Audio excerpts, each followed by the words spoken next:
Hello, and welcome to a word of hope for Saturday, the feast of Saint Alphonsus Liguori, an 18th century gentleman from Italy who was at first, at the age of 17, a lawyer, if you can imagine that, then became a priest and a bishop, was an outstanding preacher and confessor, and then founded the Redemptorists, a congregation of the Most Holy Redeemer that serves missionary peoples.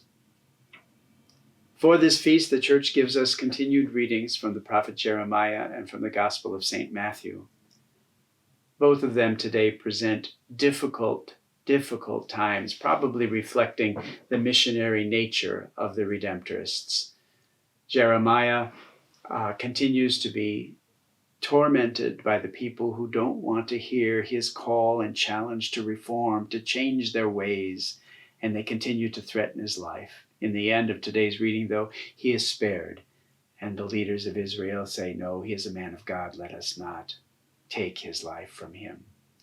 The Gospel of St. Matthew is the horrific story of the beheading of John the Baptist because of the dance of the daughter of Herodias and the anger of Herodias toward John and demanding and requesting his head on a platter.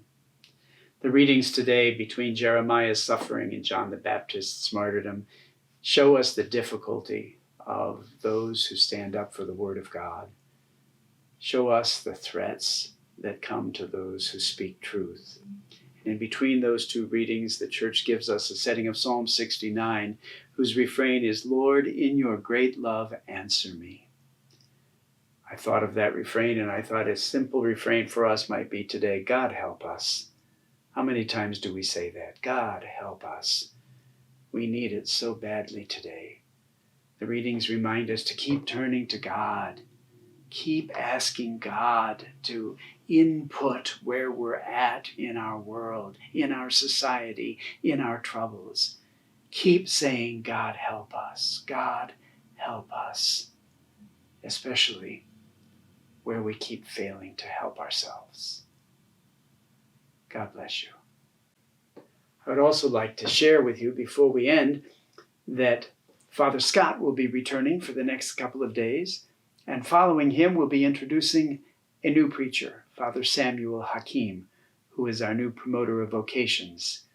He'll be with us next week, and I know you'll enjoy him very much.